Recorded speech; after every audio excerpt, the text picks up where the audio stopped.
Bueno, primero agradecer, como siempre, desde el programa, a TEA, a Sergio Rubira, su director, a Cabildo y todas las instituciones que permiten que hacen que seamos parte del museo como programa público.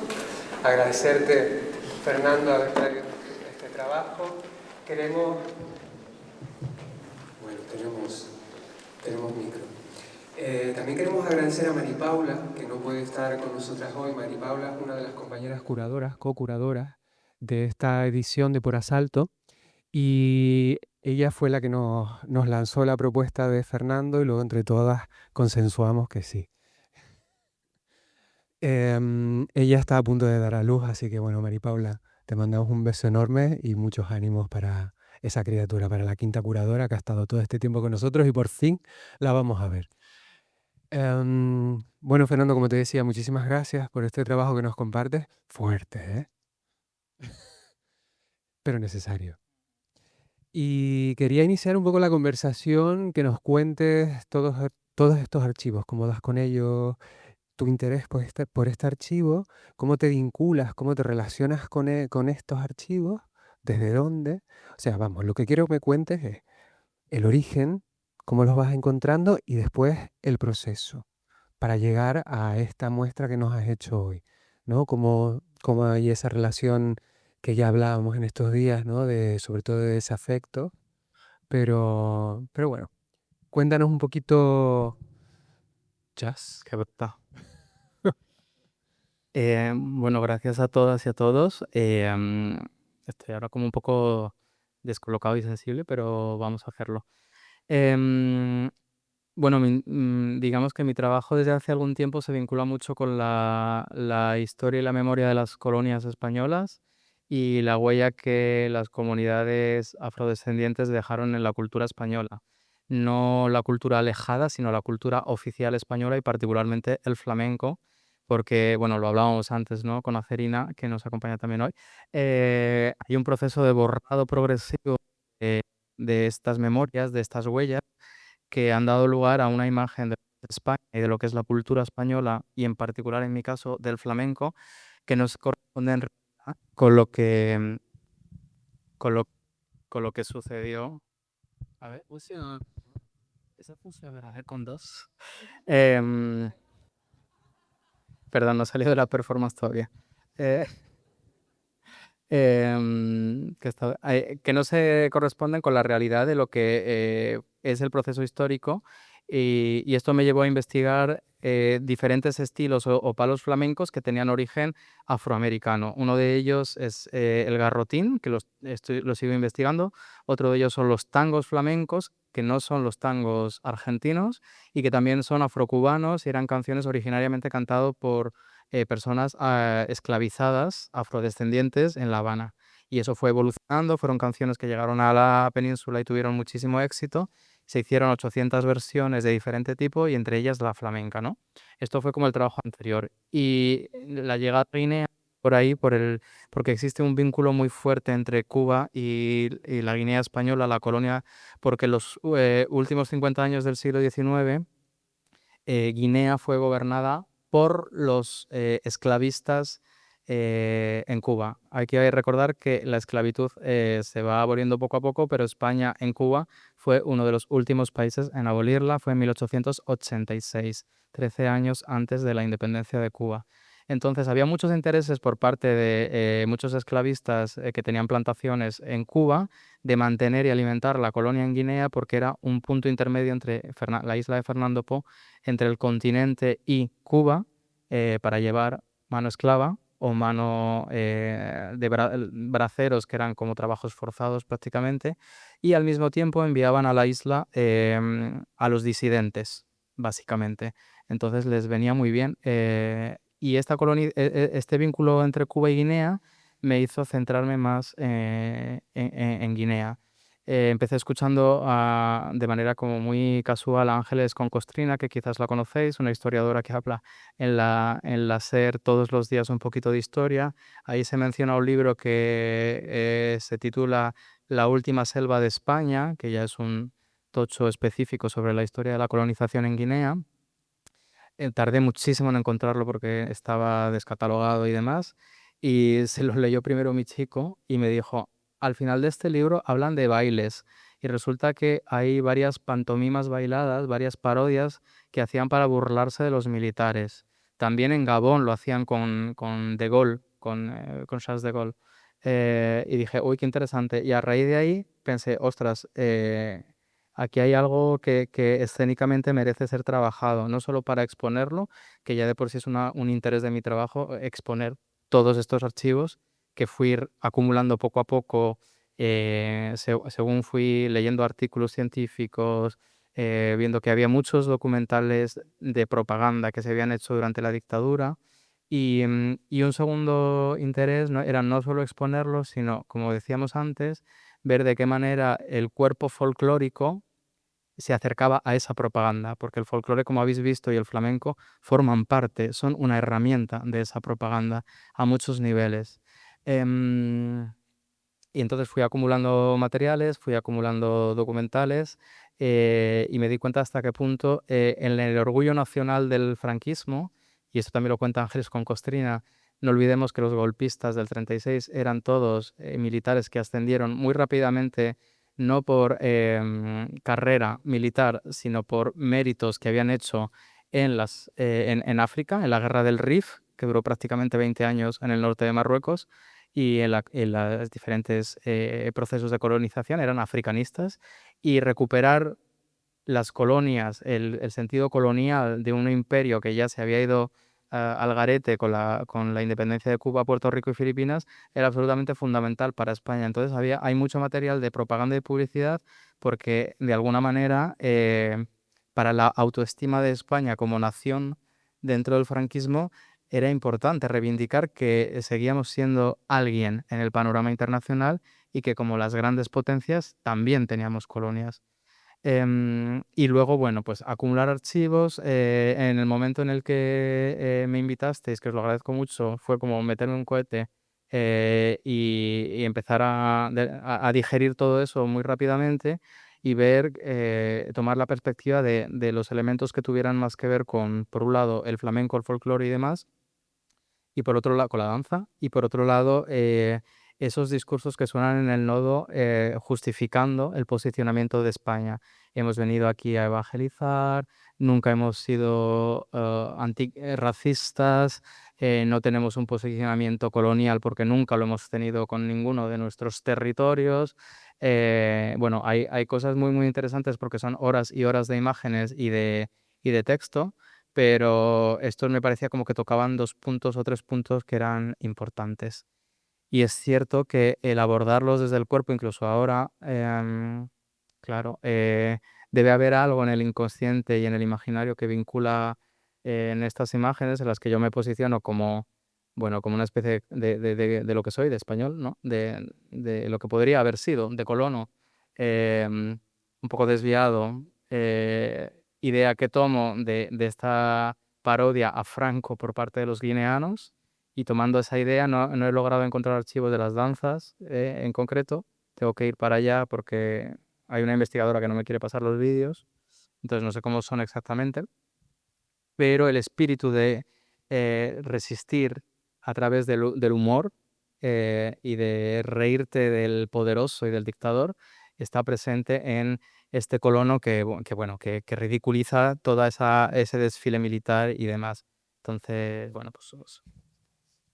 mm, Bueno, sí, efectivamente se ve, ¿no? Toda esta distorsión que se produce al ver ese cuerpo tuyo moviéndose en ese código muy específico y esas imágenes, incluso también a nivel sonoro, distorsión visual con el sonido y tal. Y bueno, produce toda una serie de movimientos inquietos, incómodos en el cuerpo, yo creo que de todas, ¿no? Las que también miramos desde fuera. Perdón, antes de que te dé la palabra. Claro, esto también, o sea, el marco teórico es este que te he contado. Luego también hay pequeñas venganzas personales, en concreto de una discusión que yo tuve. Con Santa Ana, ¿Con quién? con Santa Ana que la Ah, llamaste. Santa Ana, la pobre. Podría ser. No. Conversaciones sobre, no, hay ciertas regiones de España que históricamente han sido pauperizadas, como es Andalucía, y que también han sido objeto de colonización por parte de la mirada europea blanca, y eso es completamente cierto, pero eso no implica negar que tú has sido una potencia colonizadora. Sevilla ha sido puerto de Indias y ha sido también el lugar donde se han hecho estos dos humanos con Alfonso XIII y Miguel Primo de Rivera mirando de hace 2 días. Entonces es una pequeña venganza personal hacia esas personas que en alguna discusión me han sostenido y defendido que Andalucía siempre ha sido, u otras comunidades, víctimas y nunca han ejercido ni se han beneficiado jamás de los procesos coloniales, lo cual es delirante. Vale. Bueno, bueno, primero que nada, felicidades por el trabajo. Estaba yo pensando, bueno, para ponerle un poco de contexto a nuestra relación, Fernando y yo nos conocemos hace más de 12 años, estuvimos juntos en Impulse Dance, en un festival en Viena, donde ambos recibimos una residencia. Y recientemente hemos estado trabajando en un proyecto donde, claro, yo me he quedado flipando porque he visto muchísimos ecos, ¿no? Nosotros hemos estado trabajando específicamente con Anacaona, que es una princesa taína, y vinculándolo también por cuestiones de que realmente parece que estos procesos de explotación colonial son muchos y son el mismo, ¿no? Hay como un eco constante que se va repitiendo y que lo encontramos en Anacaona, lo encontramos en Acerina, lo podemos encontrar aquí. Y lo que me parece más llamativo en este trabajo es esta cuestión sobre la propaganda. Yo diría que es un trabajo eh, que tiene un eje fuerte en relación a cómo los regímenes se autojustifican y nos convencen a todos de que lo que están haciendo está bien, lo cual evidentemente me interpela con la situación de Palestina en este momento y cómo en realidad seguimos repitiendo, porque en este trabajo no se ve, pero aquí hubo un genocidio también. A mí me interesaban muchísimo las danzas, obviamente las danzas que ellos hacían, ya nos has respondido un poco que no has tenido acceso a esos archivos, pero quería llamar de nuevo, o sea, como subrayar algo que evidentemente tú haces y que en nuestro trabajo en Anacaona también ha estado presente, que es esta cuestión del humor, cómo el humor se vuelve esta herramienta subversiva, que lo tenemos en el humor, pero lo tenemos también en la salsa. Yo empecé investigando en la salsa porque la salsa también es un baile que surgió desde los esclavos y como una forma de respuesta creativa a cuando básicamente tu dignidad es constantemente golpeada. Y bueno, me encantó en el trabajo como este revelar cómo en realidad toda este potencia que vemos en Sevilla, esto todo no habría sido posible sin la extracción masiva de todo tipo de recursos que han venido del otro lado del océano, ¿no? Y, Sí, sí, también. y no, y eso, como que me parece que hoy lo podemos mirar y ver lo evidente que es esta propaganda y lo evidente que es un decorado que se hace basado en una pantomima absoluta, ¿no? Ah. Sí, total. No sé si ahora si me acerco así, sí, ¿no? Em, claro, lo que estamos descubriendo es que efectivamente hay un patrón y una especie de metodología de lo que implica apropiarse de un territorio ajeno, borrar la memoria y la cultura, imponer un pensamiento, una ideología, una religión, etcétera. Y como eso ha sucedido históricamente en diferentes sitios de maneras a la vez muy diferentes, pero con un patrón muy común, que eso es lo que descubrimos con la princesa de La Palma Cerina, con la princesa Ana Caona. Y también descubrimos que igual que había esos procesos de violencia, también había patrones en las formas que los pueblos tenían de resistir, ¿no? Y ahí es un poco bueno, es donde aparece la cuestión del humor. En el caso de la salsa y incluso de otras danzas, yo creo que tiene que ver más con la alegría como forma de resistencia, porque incluso diría fisiológicamente tu cuerpo eh, está más resiliente cuando baila, canta y guarda esos espacios de comunidad, de fiesta, de canto y de baile para resistir al poder, ¿no? Y además a una resistencia que históricamente se nos ha contado como fueron colonizados 500 años después se rebelaron. Bueno, en realidad no fue así. Hubo intentos de subversión del poder constantes a precio de muerte, que no, muchos de ellos evidentemente no fructificaron, pero no hubo una sumisión pacífica bonachona, como se habla en el texto de la hemeroteca, que es de un periódico de la época, del gesto pacífico de los indígenas, en absoluto. Y yo creo que la salsa y esa alegría es una estrategia. Y en este caso, lo que yo he tratado de hacer también tiene que ver con el humor, pero tiene que ver más con la parodia del dirigente, que lo estamos también viendo, por ejemplo, con estos shows televisivos en los que se ríen de Trump y son cancelados al día siguiente. Bueno, es por un lado resistir y al mismo tiempo reconocer el poder de esa persona de la que te estás riendo, pero muestra sus fragilidades, ¿no? Hasta qué punto somos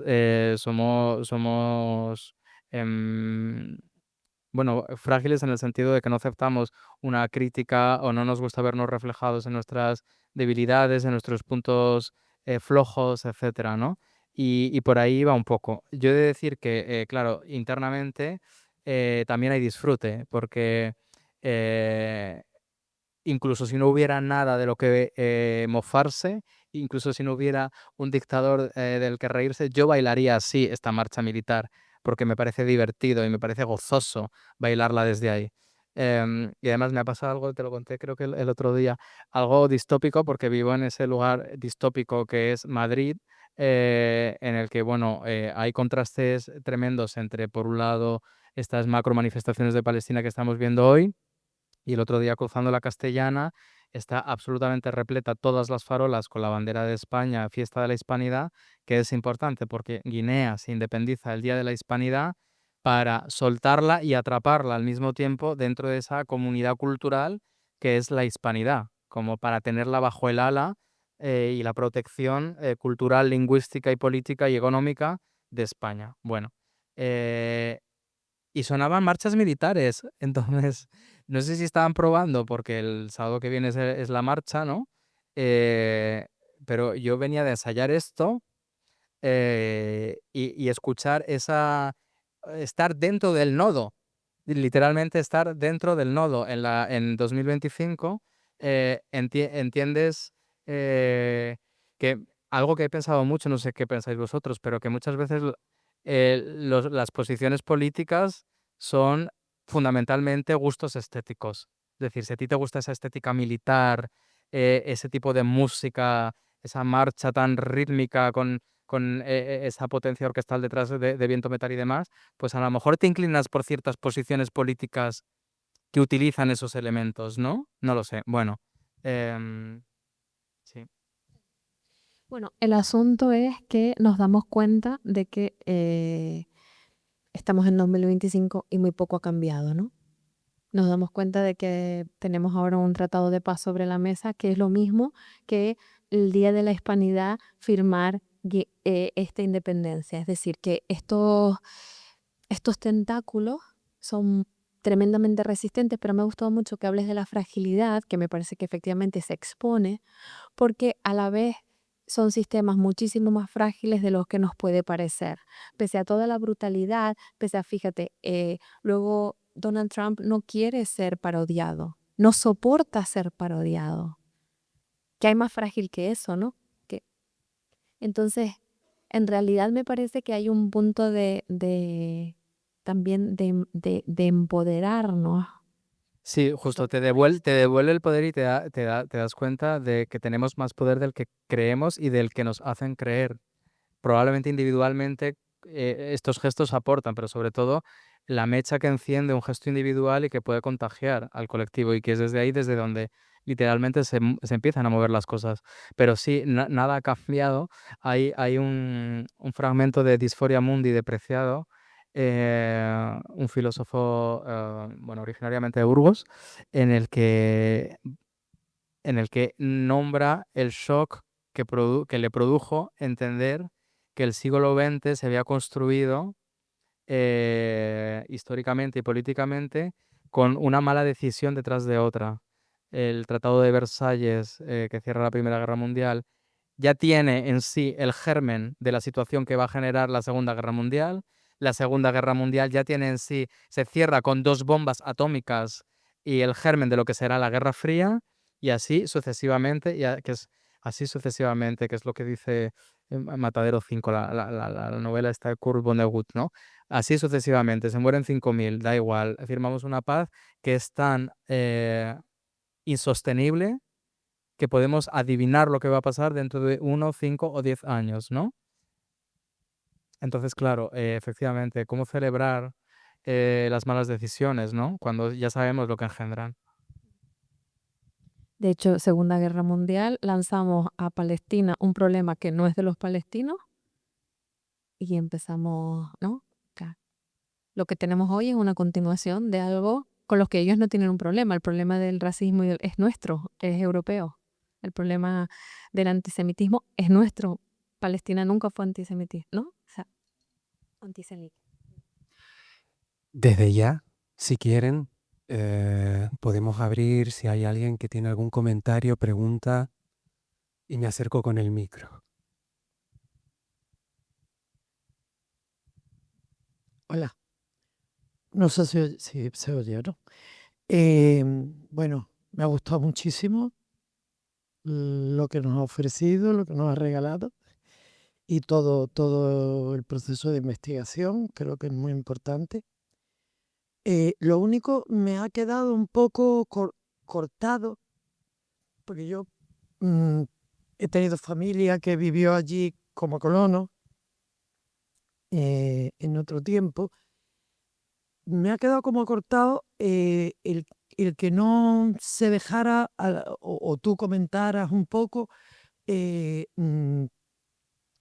levantamiento de la población hacia los colonos españoles, es decir, con Macías me parece que fue, que allí se pasó esto, se expulsaron, salieron corriendo y como pudieron y digamos que se rebelaron y establecieron un nuevo gobierno que desgraciadamente hoy en día el presidente, que creo que es Obiang ahora, que es un dictador horrible, y Su sobrino, de hecho. y su sobrino, sí. Y el hijo de Obiang, que ya está encaminado y es peor todavía que el padre es un súper asesino, ¿no? Pero bueno, Sí, no, es la respuesta es que es muy sencilla. Como es una pieza en proceso, no está terminada, digámoslo así. Y te agradezco la pregunta, se menciona un poco al final, pero quizás efectivamente habría que desarrollarlo más. No sé si después de este final la pieza termina con la independencia. No sé si habría que seguir hablando cronológicamente de lo que sucedió después o añadir capas sobre lo que ha aparecido antes, ¿no?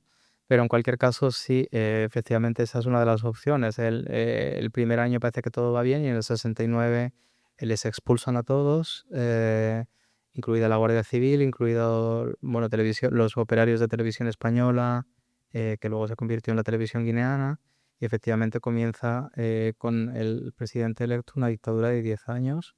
Luego hay un golpe de Estado, pero bueno, sí, por centrarme en lo que tú comentabas, efectivamente, y yo creo que para mí también forma parte del proceso colonial. Es decir, cuando tú mandas familias enteras que arraigan en un lugar, que tienen allí sus hijos y que de la noche a la mañana les quitas todos y se tienen que marchar y el Estado tampoco se hace cargo, nada más que de la repatriación, pero no hace ningún tipo de acompañamiento, eso para mí forma también parte de las consecuencias absurdas de este tipo de procesos, ¿no?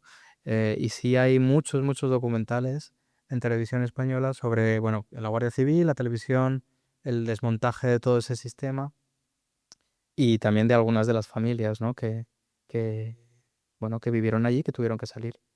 Precisamente hoy en día hay nietos de los españoles colonos que estuvieron allí, que fueron expulsados, como es lógico, pero ahora hay nietos que han vuelto a trabajar en el cacao en los sitios donde estuvieron sus padres. Una curiosidad que te lanzo ahí para que no te de que vamos a decir. Pero muchas gracias por tenernos en pantalla. Creo que es muy necesario todo esto.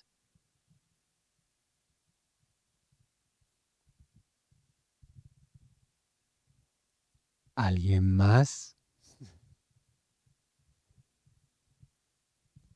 Claro, creo, Paloma, que de hecho esta cuestión del territorio, lo que tú estás diciendo, Fernanda, ¿no? Que evidentemente hay una fricción absoluta porque los colonos les es muy difícil renunciar a estos privilegios, ¿no? Entonces, como no se hace un acompañamiento, a mí lo que me hace reflexionar es en la falta de lo difícil que es para los seres humanos darnos cuenta de cuando nos hemos apropiado y hemos ocupado tierras de forma ilegal, como que nos genera una resistencia enorme, ¿no? Esto de, yo no tengo que dejar esto, que llevo 30 años aquí.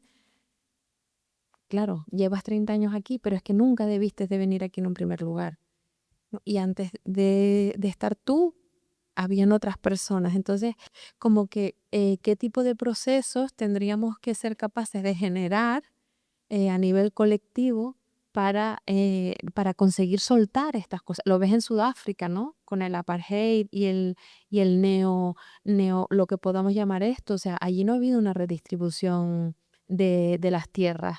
La desigualdad económica continúa, pero en unos términos que son totalmente vergonzosos, ¿no? Entonces, y los blancos, y yo tuve muchas conversaciones con muchas personas que teóricamente eran personas con conciencia hasta un punto bastante limitado. No se te ocurre tocar el tema de la repartición, la discriminación positiva. No, todo eso está mal visto. Entonces, habrá algo aquí como, bueno, a reflexionar en cómo se hace distinto, qué necesitamos hacer para cambiar esta narrativa que se repite y que genera este nivel de trauma. Muy breve, felicidades, o sea, me ha encantado tu trabajo, tu muestra, tu aportación, la investigación y lo que nos has contado que estás haciendo sobre esto. Me hacía pensar como bien decías, ¿no? Como también la historia es un arma poderosa para justificar tanto. Entonces, felicidades, me ha gustado muchísimo y solo me intriga mucho hacia dónde estás dirigiendo esta investigación, porque esta conexión que has hecho, has profundizado hasta estas raíces que conectan estos extremos que ahora son tan diferentes, ¿no? O sea, y tan parecidos porque queda ese rastro. ¿Hacia dónde diriges tu trabajo ahora?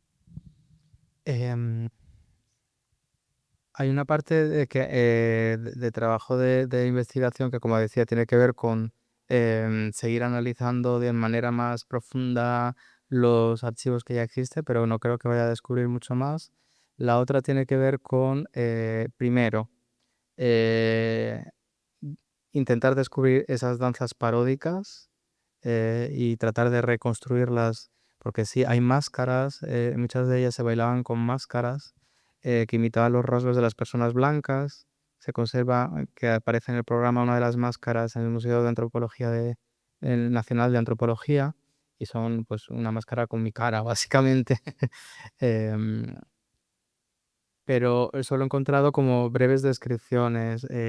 Muchas de esas pantomimas se iniciaban haciendo entrar al bailarín en hombros de 4 personas, porque, y de eso tengo imágenes, no las he puesto porque no podía poner todo, porque los europeos cuando llegaban en barco les subían a una silla y les cogían 4 negros locales y les trasladaban a la orilla montados en trono. Y hay imágenes de eso que son entre descorazonantes. sí, tan ridículas que dan ganas de reír. Entonces, eso forma parte de la pantomima, porque era un guiño, ¿no? Entrar a hombros de 4 personas era un signo de que te estabas riendo de los blancos inútiles que no podían caminar por la orilla de la playa. Pero me gustaría ahí trabajar más sobre esto, sobre todo porque muchos de estos trabajos, o la mayor parte, vienen del ámbito de la antropología y de la historia y son absolutamente necesarios, pero siempre falta la perspectiva del arte, ¿no? De cómo son esas danzas, ¿no? Los historiadores las mencionan, los antropólogos hablan de determinados términos y localidades, pero necesitamos que un bailarín nos diga qué hacen, qué son o qué eran, ¿no? Y bueno, esa es una parte. Y luego, bueno, lo he preguntado mucho ayer en la grabación del podcast, también lo comenté, como, ¿qué hacer con todo esto? Es una herramienta de propaganda, pero también es un archivo que es un tesoro de imágenes, especialmente las imágenes de los baleles, de los bailes tradicionales. Hay muchísimo minutaje de ello, no solo el que habéis visto aquí al final, hay muchísimos. Y además, como era algo exótico, los grababan todo el rato. Entonces, otra de las líneas de trabajo tendría que ver con compartir esto. Yo no sé hasta qué punto eh, estos archivos del nodo español son conocidos, conservados por gente que le interese las danzas tradicionales en Guinea Ecuatorial. He visto que tienen un ballet nacional bastante reciente. Bueno, compartir ese material y tratar de ver qué es exactamente eso que hacían cada una de las danzas, porque hay muchísimas, sería otra línea de investigación. Em, sí, Sí, bueno, estos días que hemos estado conversando bastante, ayer incluso hicimos una grabación de un podcast en el que invitamos a Denise Diong, que es la dueña del espacio Mulema, una librería que está ubicada aquí muy cerquita, que es un espacio afrocentrado donde se divulga literatura de escritores y escritoras africanas y afrodescendientes. Em, pues estábamos hablando de toda esta cuestión de los archivos, ¿no? ¿Qué es el archivo? Y sobre todo manejar los archivos también con responsabilidad, en el sentido de que un archivo como este puede ser también, si extraes la información con un cierto conocimiento y un cierto cuidado, puede ser un archivo muy valioso, como dices, a nivel documental, a la vez que también ubica en un contexto y le puedes dar una lectura. Y qué necesario es también de esos archivos que extraes, ¿no? Como por ejemplo hablar de estas danzas, abrir ese debate de qué hacer con esto, ¿no? Hay que mm, conservar o resignificarlos, ¿no? Transformar para que puedan formar parte de esos procesos reparadores de los que estamos hablando. claro. Una de las imágenes que es muy cortita, no sé si la habéis visto bien, aparecen en un barco un grupo de flamencas y mujeres vestidas de jota y gente, hombres tocando la bandurria y tal, que serían de coros y danzas de la sección femenina, me imagino. eh, Forma parte de un archivo de 2 horas que son imágenes no montadas. O sea, que son los brutos y no llegaron a formar parte del documental oficial. Entonces no tienen la voz en off ni la música de fondo y te das cuenta de la operación tan perversa que es acompañar imágenes con esos textos seleccionados y ese tipo de música para darle un cariz que no tienen. Y en esas 2 horas de imágenes, pues se ven muchas cosas que descartaron porque no contribuían a la imagen que querían dar de Guinea Ecuatorial. Hay imágenes bellísimas también de danzas, pero hay imágenes bellísimas de mujeres, bueno, desnudas, portando a sus bebés. Hay imágenes de gente vendiendo en la calle. Hay imágenes, bueno, esta surrealista, ¿no? Y uno de los trabajos que lo he hecho muy poquito, pero que creo que también es una línea que hay que explorar, es lo que has dicho tú, resignificar algunos de esos archivos. Cuando canto, mientras se ve bajar a las flamencas y a las folclóricas del barco, lo que canto es una jota que acabó convirtiéndose también en una letra de un cante flamenco que originariamente dice, 3 duros le di al barquero por pasar el Ebro a verte. los amores de Navarra son caros, pero son buenos.